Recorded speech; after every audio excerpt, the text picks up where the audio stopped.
Welcome to the Ernie Chambers Show.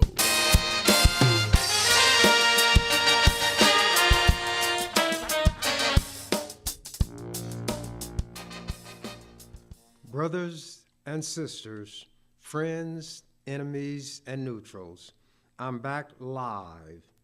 As with many things, that declaration will make some people be pleased, others will be greatly displeased. But we have to understand that things in life don't always go the way we want, nor the way we expect. So that's where the Boy Scouts motto comes in. Be prepared. No matter what happens, either we're going to face it and deal with it, we're going to duck our head and run for cover and hope that it goes by, or we'll be so much at sea that we'll behave like a dog chasing his tail. What I want to start talking about today are some things that trouble me and perhaps other people. I am now almost 77 years old. When my birthday comes in July, that will make me 77 years old, which is 87 years. One reason, even when I was younger, I had determined that I was going to live that long because Abraham Lincoln had a way of creating phraseology that was very attention-grabbing. And he started his Gettysburg Address 77 years ago. Our forefathers brought forth on this continent a new nation, conceived in liberty and dedicated to the proposition that all men, he didn't say women, are created equal, are endowed by their Creator with certain inalienable rights, among these life, liberty, and the pursuit of happiness. So I wanted to be able to say, 77 years ago, my parents brought forth on this continent a brand new baby, conceived in love and dedicated to the proposition that he would do something with his life that would justify our having gone through what it took to bring him into this world. Both of my parents have long ago left. I'm not in a position to know whether once somebody leaves here, they are conscious of what goes on. But we create our own world, we create our own universe, we create our own reality. So when I want to become whimsical and create a world, that world has as at least two of the inhabitants, my mother and my father, so that they can hear this declaration. As I said, 77 years ago, my parents brought forth on this continent a new person, conceived in love and dedicated to the proposition that he would do something worthwhile in his life that would make us proud, make us understand and feel that what it took to bring him here was not done in vain. It is difficult for us to make judgments about ourselves. And I'm going somewhere with this today, but I needed that introduction. Being 86 years old, people think that I'm too old for anything other than to be 86 years plus however many days come after that I'm walking, talking, breathing, and conscious. But it does put me in a position to be conscious of the problems that older people have in our society. And in this one, which is supposed to be a humane society, one that is concerned about those who cannot help themselves, elderly people are often given the back of the hand and pushed aside. There are not adequate services. There are not caregivers who are adequately trained. And for those who are, this state, under current Governor Pillen and others before him, would not appropriate enough money to make it feasible for competent caregivers to function. Unlike flowers, they don't live on air, sunshine, and water. They eat food and need food and nourishment just like you and me. They have bills to pay. Many times these facilities have to catch as catch can when it comes to employees. Those who would have some ability may not want to work for the minimal salary that a particular facility would give, so all they would do is make up the complement or the number of people who need to be there. I've always lived in Omaha. I've always lived on what is called the North Side. I currently live not many blocks from where I was born. I'm not going to tell you where I was born, the street. But at any rate, this is a community that is in my blood, and my blood is in this community. I got a mailing produced and sent out by an operation known as Archwell, which was to provide medical services to elderly people. Whenever something is set up in our community, I have a degree of skepticism because you know that expression, last hired, first fired? Well, in this instance, I wanted to be sure it wasn't some fly-by-night scheme that would beat people out of their money and leave them worse off than they were when they got there. So I paid them a visit. I want to get the address exactly right, but it's on 28th and Ames. It's across the street from the library up there. And when I went in, I saw a spacious facility. I didn't even know it was there. I had seen the building, but it's like passing something and you see it out of the corner of your eye, but you don't make note of it. Very well lighted, very clean. People who were extremely friendly. And I decided that this bears looking into. Reminds me of something Abraham Lincoln said when he rented his first office.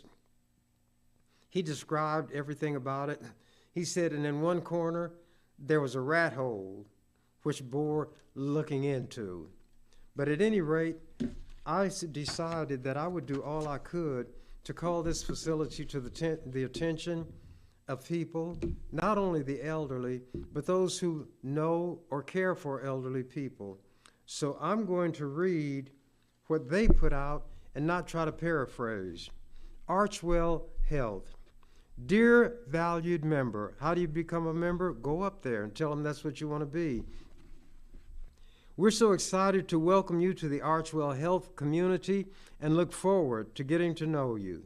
That's important to us because we care about you as a person, not just as a patient. That's why we offer so much more than great medical care. Your Archwell Health Center is also a place to connect with other seniors like you. I gave a lady a lift before coming here, and by the time she was through, elderly people had begun to come in, and they were going to be playing bingo, something I've never played in my life, but I understand that older people like to play it.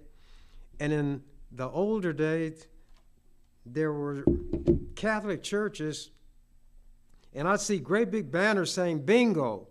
And I did some research to see who this Saint Bingo was, because to be given that much play, he must have done something of value in history. Then I found out it's not the name of a saint, it's the name of a game.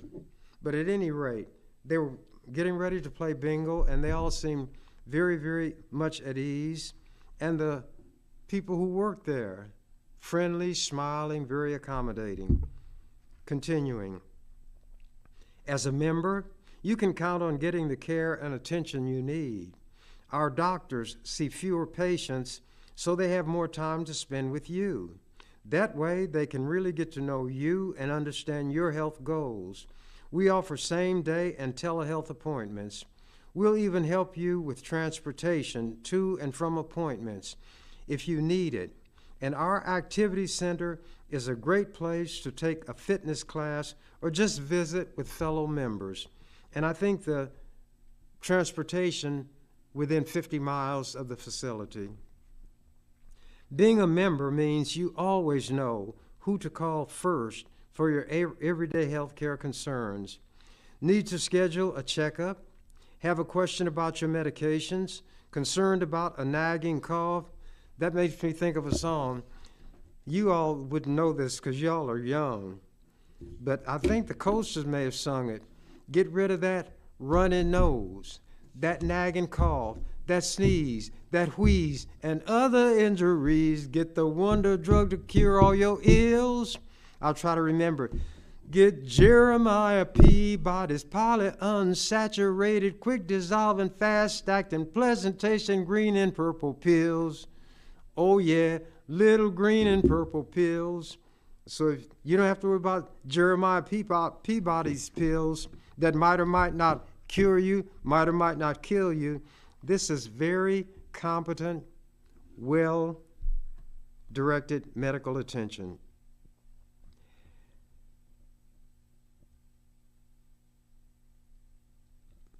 At your first appointment, our goal is to learn all about your health concerns, challenges, and goals. After that, it will be important to schedule your recommended preventative health screenings. Staying up to date on your health is our best way of helping you get the most out of life. Please read through our new member materials and learn about the many benefits of Archwell Health membership. In this packet, you'll find, and there's no membership cost, our Archwell Health Center brochure, our member portal guide. If you have any questions at all, please call our office, and this is the number, 531. Some of you may have noticed that 531 is a local number. They ran out of 402 area code numbers. So this now is 531-895-7802. 531-895-7802. Thank you for choosing Archwell Health. We look forward to working with you to keep you healthy and able to live your best life. And I've never had a doctor of my own. I didn't get sick because I wanted to see just how this service would be provided people. I submitted myself to an examination. They took my blood pressure, and naturally there were people in the room, assistants and so forth. And as they looked, they kind of looked at each other and gave me the reading. And they told me what it was, numbers over such and such. I said, well, is that a good reading? They said, good. It's perfect. I wish my blood pressure reading was like that. Well, with the pressures that sometimes, are brought to bear on me, I just thought my blood pressure might be sky high, but it wasn't. The general examination came out very well. I told people at the place that I don't want to slip into dementia, but I think that might be what's happening to me. I forget things. They said, like what? I said, they're the names of old-time actors and actresses I used to could come up with immediately. Some from that era I can, but others I can't remember. And they kind of chuckled, does it make any difference in your life? I said, not living day to day, but I'm just wondering if maybe some of my brain cells are falling and failing on me. I have a way of remembering things. If I have several items, I will create a sentence that includes all of them in a given order, or the first letter of each word and produce a word. Just different ways that I can remember things, and everybody might do that. So they gave me 3 words, unconnected, unrelated: banana, chair, sunrise. And we talked a while. Then they said, What are those three words? I said, banana, chair, sunrise. They said, well, nothing's wrong with your memory. I said, well, maybe I cheated. They said, what do you mean? I said, the banana sat in a chair and watched the sunrise. That's why I put it in my mind so I could remember. And they said, however you remember things, if you remember, and if you can remember what you gave yourself to remember, you don't have that problem. They didn't seem upset. They didn't seem anxious. They didn't rush. There were other situations that I discussed with them, like my cholesterol. There's good cholesterol, bad cholesterol. I don't know one from the other. But if you got the bad cholesterol, that's not good for you. So I had a reading taken on that. And it's slightly high, so I got a prescription, which is the first prescription I ever had in my life. Oh, one other time, many moons ago, many years ago, when I was a young lad and a freshman at Tech High School, which no longer exists as a school, the building is there, I played football, and I played on the line. And nobody was much bigger than anybody else in those days, so you didn't have to be huge. And this one guy, when he was trying to come through the line, I wanted to block him, and his knee came up and hit me in my nose. It started bleeding profusely. We were allowed to take home our jerseys, and I had a green one. The blood flowed into it, and it turned purple. When I got home, naturally, my mother was worried, so she took me to the doctor, and the doctor looked me over. He said, well, he got a bloody nose, but he's going to be all right. However, I'll give you these drops.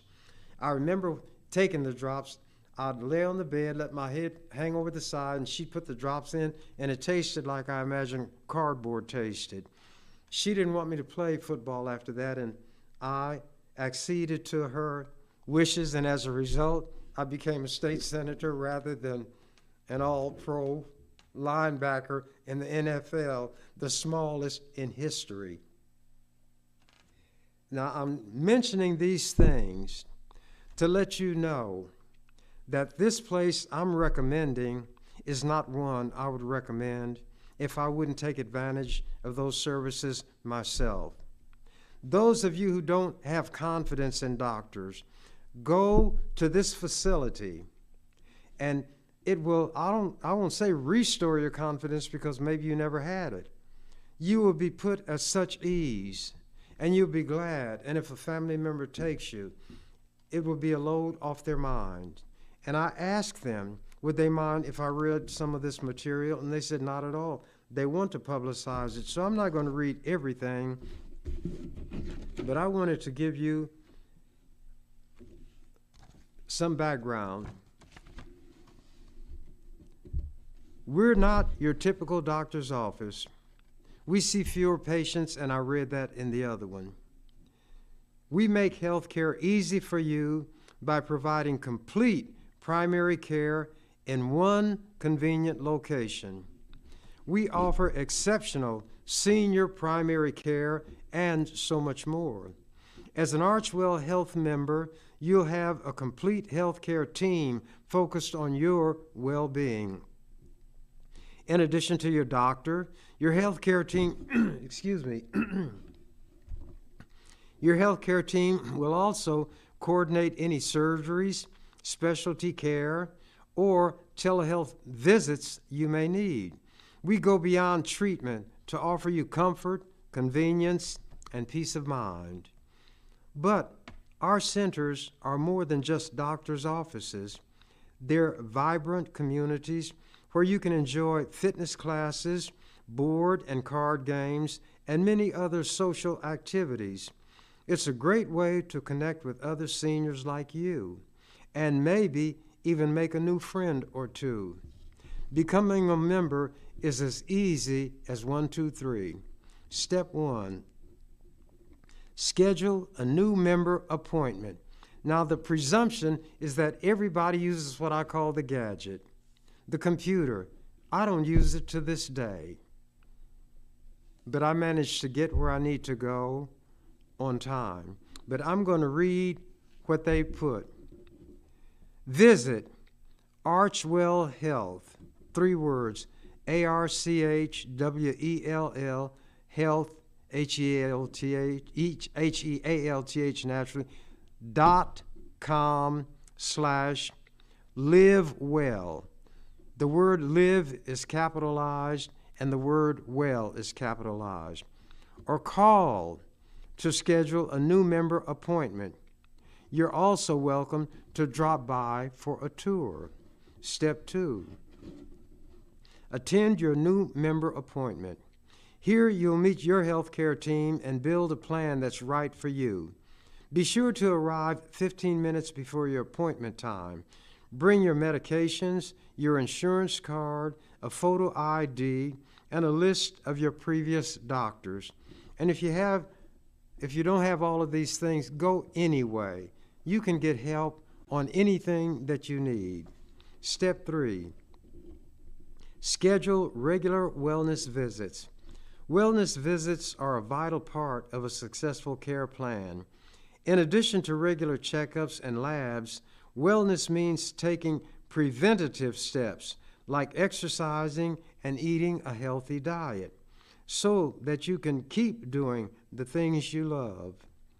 Come see how we're changing senior primary care at Archwell Health. Caring makes all the difference. And I want to see if I've got the exact address. But anyway, it's across the street coming east on 30th, from 30th. East of the library, you'll see the building. Go there. Tell them Ernie Chambers sent you. People have a way of rationalizing when there are serious issues, and by rationalizing, I meant trying to look away from them as though they don't exist. COVID is still here. COVID has a cousin, RSV, which is another disease of your breathing system. You want to be aware of these ailments. I don't just talk a good game, I want to play a good game. I got my COVID shots and boosters. I get a flu shot every time flu season is upon us. And this time around, I got the RSV shot. Again, because my memory might fail me, I had to remember how to recollect this RSV, so if I wanted the shot, I could tell it. Well, there is something that is burned in my mind. RSVP, répondez s'il vous plaît, respond. So RSV and drop the P, and there it is for me. So flu shot and RSV I got together. Every COVID booster that was due, I would get. I'd gotten them at Charles Drew Health Clinic. I wrote an ode, which is a rhyme of praise, to COVID-19. The word COVID is an acronym. That means you take the parts of letters and put them together and create a word. The coronavirus has been here, but there are different mutations and different types. So CO is the coronas, is for corona. The VI is for virus. COVID, COVID would be coronavirus, and the D stands for disease. So COVID is the acronym for coronavirus disease and the -19 of 2019. And that's how they identify it. Here it is. I name things. Cyrus the virus, extremely desirous of raging like uncontrolled fire. Cyrus the virus did pen on papyrus, Would that all humans expire. Cyrus the virus does not admire us.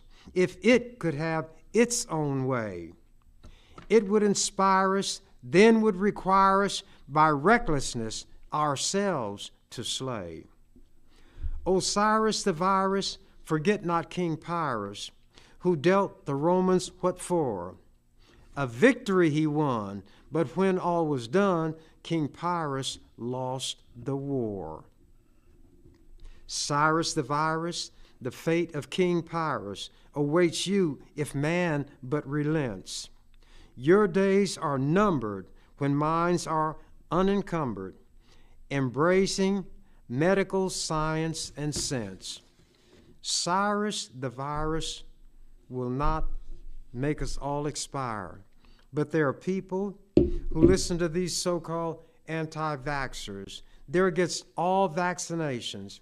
Some of them even say there are tiny microchips in the COVID vaccine that will monitor everywhere you go and everything you do. Have you ever heard such a crazy thing in all your life?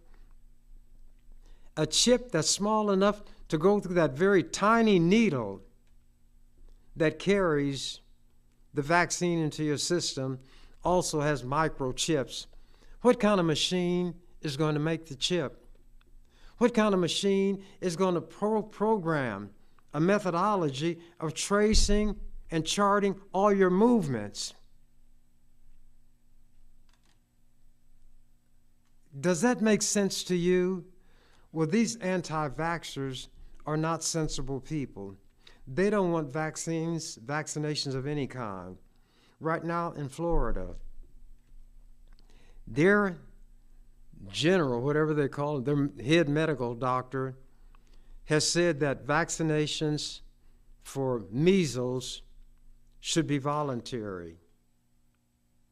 He'd recommend it, but it wouldn't be required anymore. And there were children who came down with measles. It is a highly contagious disease. It can be transmitted by contact or through the air. You can be in a room where somebody is infected, and if you haven't been vaccinated, you get it, then you spread it. The good news for measles is that what they do is being spread by human beings through their own carelessness and foolishness. Because there is not a lot of daily discussion about COVID, people think it has gone away, that it's less deadly. Both of those propositions are incorrect. This paper that I have here is dated March 13th, 2024, and that would be Wednesday. Is today Wednesday? That's today. Don't that beat all? That's what old people say. I did that on purpose. Here is an article in today's paper. CDC will expand testing for diseases at airports. Dateline, New York. The top U.S. public health agency will expand a program that tests international travelers for COVID-19 and other infectious diseases. But you've been led to believe that COVID-19 is no longer a problem. The Center for Disease Control and Prevention Program asks arriving international passengers to volunteer to have their noses swabbed and answer questions about their travel.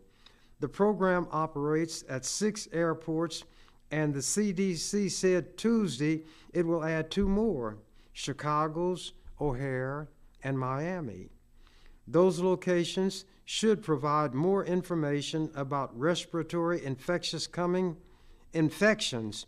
out of South America, Africa, and Asia, particularly those areas, CDC officials said, CDC. The program began in 2021 and was credited with detecting coronavirus variants faster than other systems. The genomic testing of travelers' nasal swabs has mainly focused on COVID-19, but testing also is being done for two other respiratory viruses, flu and RSV. I got shots for all of them. COVID, RSV, and flu. I'd rather be safe than sorry.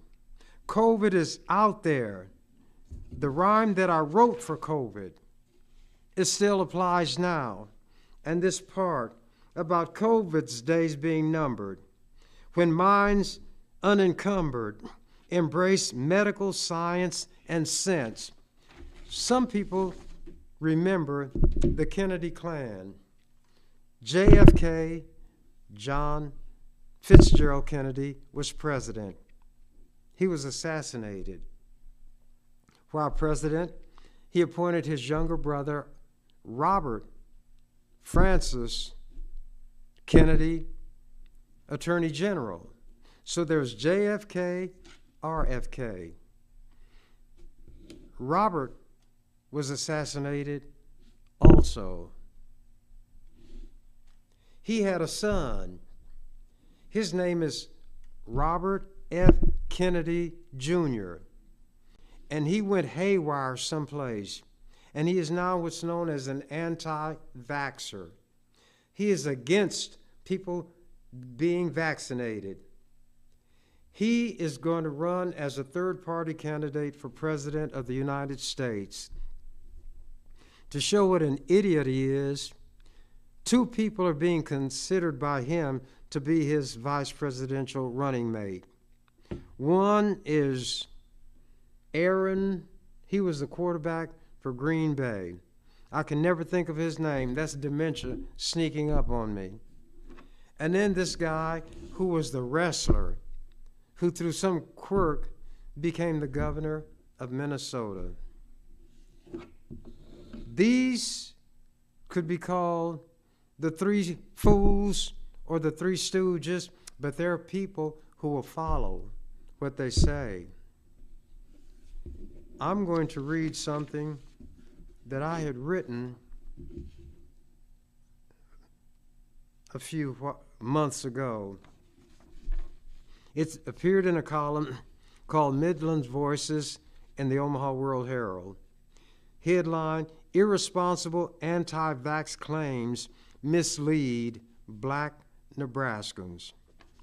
I love my people. How can I not help but it? When I am of them, they are of me, we are of one blood. But in reality, all human beings who live now, ever have lived, or will live, based on the Bible, of one blood are all nations. Therefore, we can give an answer to the question that Cain put to God when there were only 4 people on the earth: Mother Eve, Father Adam, Cain, and Abel. And one of them was a murderer and one was a victim.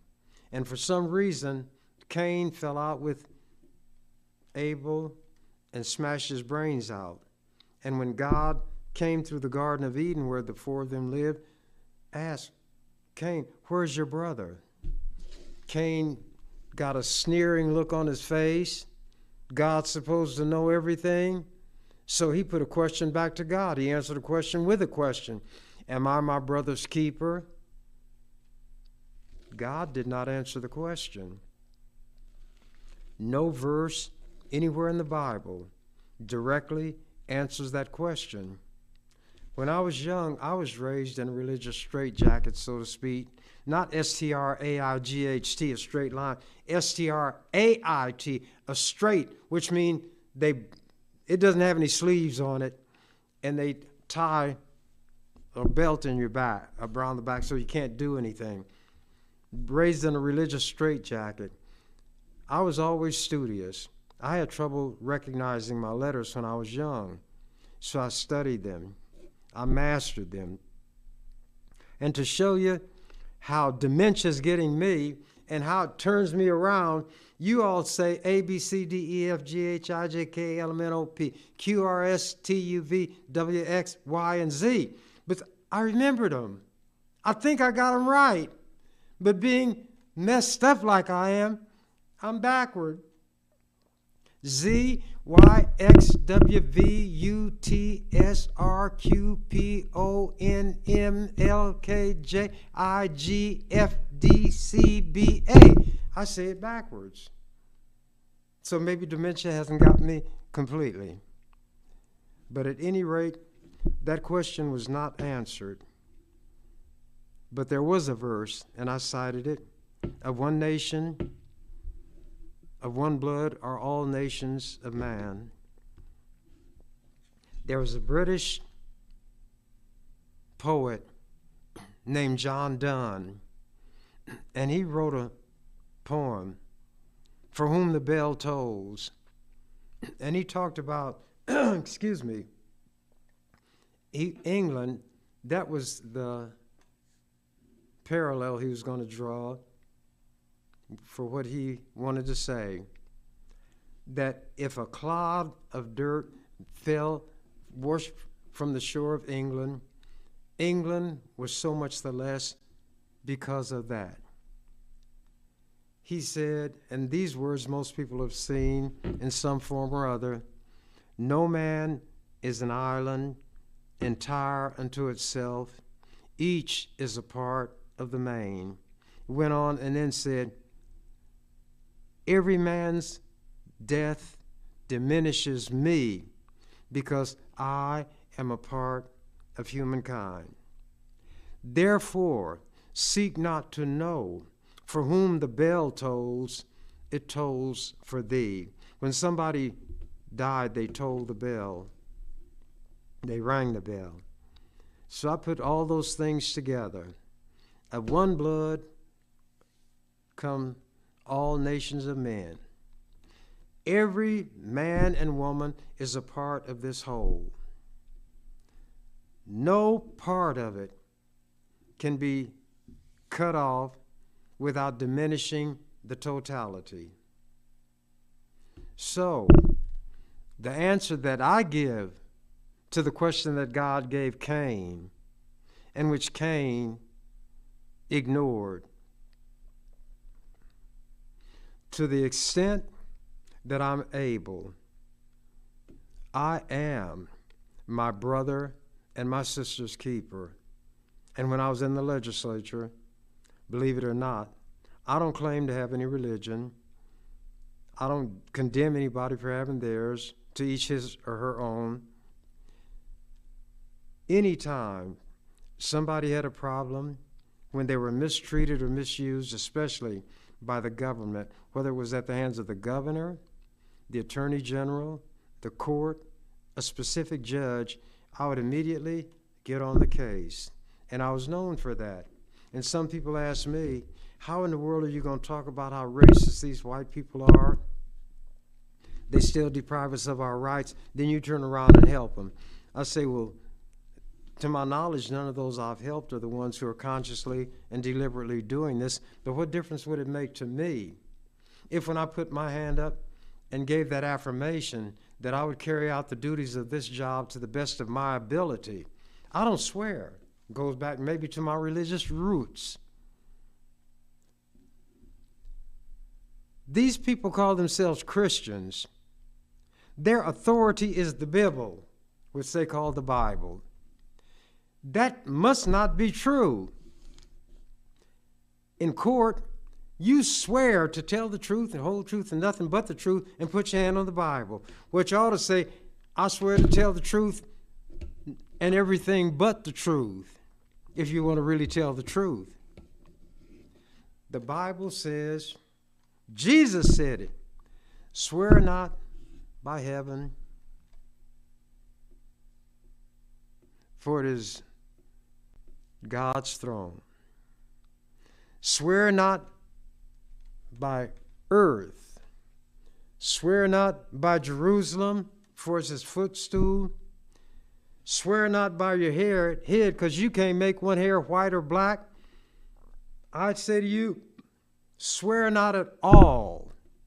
Yet your yea be yea, your nay be nay. Anything more than this comes of evil. But the formal oaths for every office in this country, do you swear? But because during the early days of this country, there were religious people who took their religion seriously, although not so seriously that they wouldn't drown women if they were thought to be witches.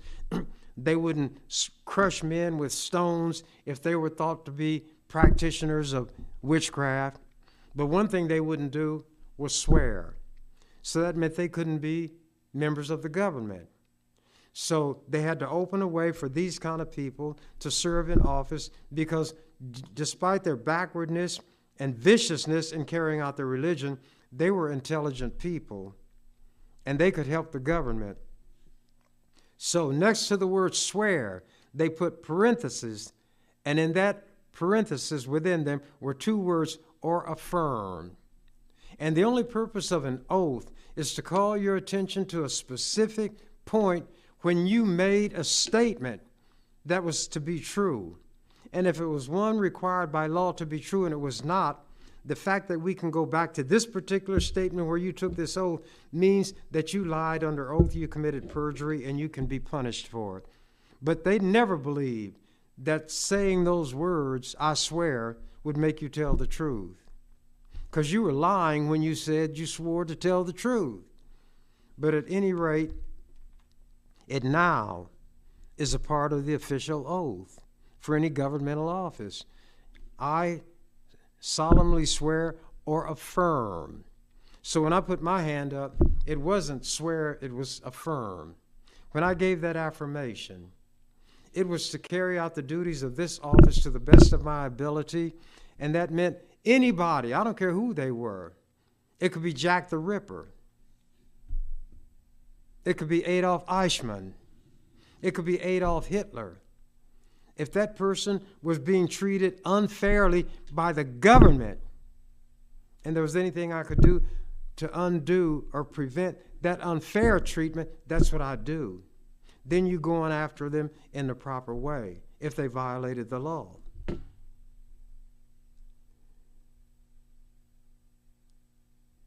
I have my own way of looking at life and living it, and other people do too. But there comes a point when we have to acknowledge that there are people who know more about certain things than we do, and we'd be wise to listen to them. You all have heard of AI, artificial intelligence. This is where machines that generate, I call them machines, they're devices. They can do things that human beings can't do. So I tell people, the machines, men who create machines like that are geniuses, but the true magicians are the machines that build machines. And machines can build machines that the human being who created that machine that builds machines cannot build. And now they're worried about what this artificial intelligence will do. They hear things, but they don't go to the background for it. There was a book written by an 18-year-old girl named Mary Shelley called Frankenstein. People think that because of what they've seen in the movie, especially with Boris Karloff stumbling and got his hands out in front, strong as an ox and deadly. Frankenstein was the name of the doctor, Victor Frankenstein. He wanted to use electricity to bring life into dead tissue. So he constructed a body, put a brain in it, used electricity, and brought the creature alive. People called it a creature, but he was given a name. Guess what his name was? What was the name of the first man? Adam. The name of this person that Dr. Frankenstein, Victor Frankenstein, created was Adam. I deliberately went on that path, and I'm going to finish it, But I want to go back to the Garden of Eden. Let me finish Frankenstein first. He was very big, about 8 feet tall, and he had scars where he'd been stitched together. His lips were black because blood wasn't flowing like it ordinarily should. He was very intelligent. He could speak several languages. He could read, but he was ugly. A little girl had been drowned, and he brought the body, and people looked, and because of him, they jumped to a conclusion that he had killed the little girl, and they attacked him. He said, "Beware, lest you make me the monster that you say that I am." But he couldn't be around human beings anymore after that, and he knew it. So he went to Dr. Frankenstein. He said, "The worst thing you did to me, the greatest injustice you committed against me, was that you made me conscious of myself. You made me aware that I am, that I exist, and I am also able to see the horror that people experience at the mere sight of me. And when I had been chased and was tired, thirsty, I came to a stream. The water was placid. It was like a looking glass. And when I bent over the bank to drink, for the first time, I saw what I looked like. And I knew why people were horrified." He said, "What I want you to do is make me a mate. You were unfair to me." And his voice choked. I might be able to duplicate it, but I'm not going to try. He said, "Everything has a mate. Every animal of every kind and variety has a mate. Even Satan, Lucifer, when he rebelled against God and was thrown out of heaven, there were angels that accompanied him. Everything on this earth has a mate except me. I want you to make me a mate." So to make the story, long story short, Dr. Frankenstein made him a mate, but then he said, "This man is so powerful, if I had another one, the two of them could take over the world." Remember, this is a story written by an 18-year-old girl. They couldn't do it. So he destroyed what he had made. And the monster saw him destroyed because he'd been watching him, and he was furious, and he told the doctor that he was going to track him down. He'd make him miserable. And it would come to him on his wedding night. So Dr. Frankenstein did get married, and he thought that the monster was going to kill him. Then he heard this blood-curdling scream, and he had miscalculated. The monster meant he'd kill his wife, which was done. He killed Frankenstein's wife.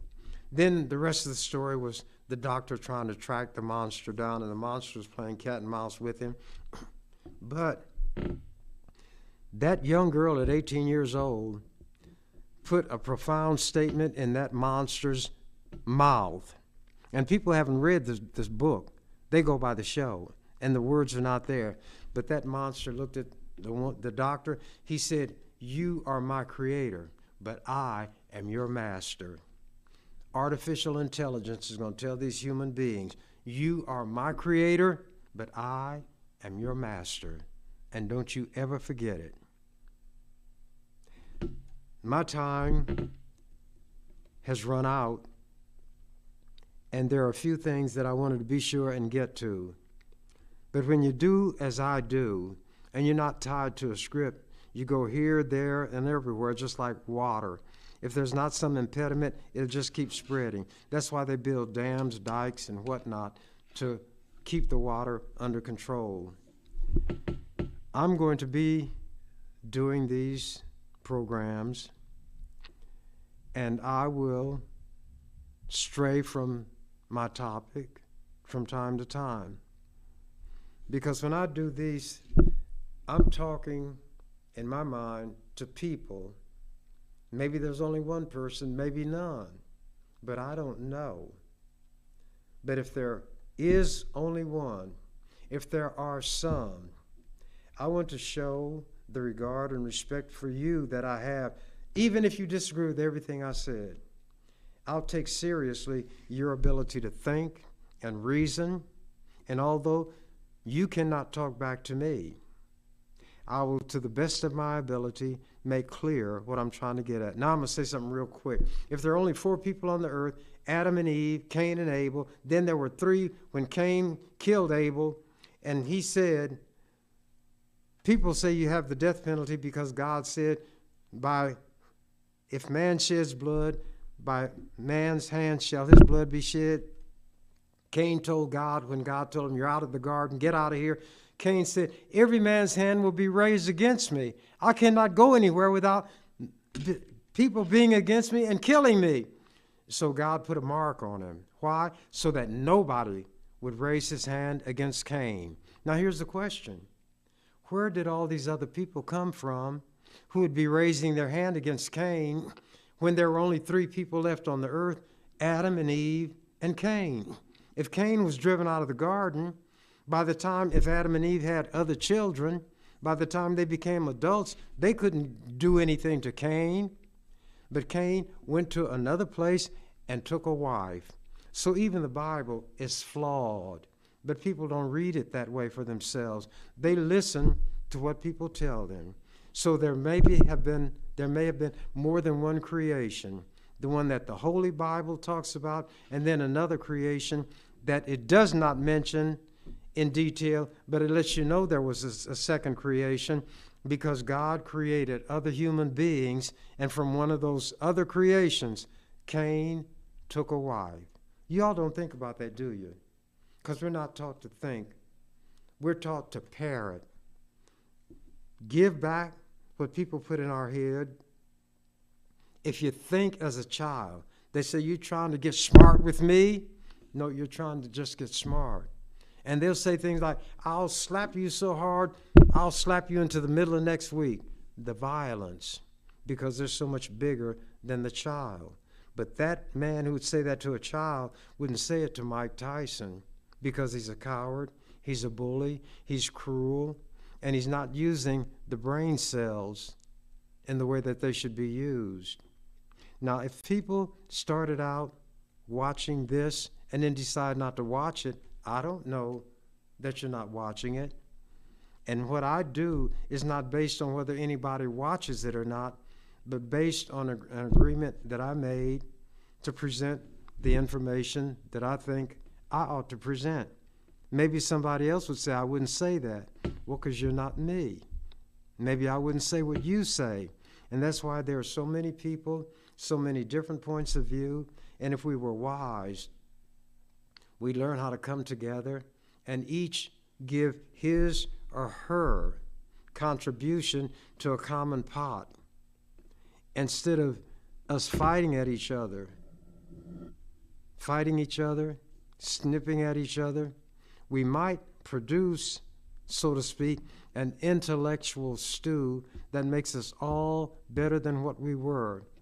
Because I learned from you, you learned from me, and when we put what both of us learned together, we come up with a third item that's better than either of the other two alone. You were given a brain. You were given a mind. Make the most of it. Stop being cruel to children. Stop, if you're strong, stop oppressing the weak. If you're weak but cunning, don't be a trickster. And I think that my time is so close to being out, I don't want to get on a trail that I won't be able to walk to the end of. So with that, I'm out of here. You've been watching The Ernie Chambers Show. If you'd like to leave suggestions, email us at ewcfacts@gmail.com. That's ewcfacts@gmail.com. This is an EWC Communications production.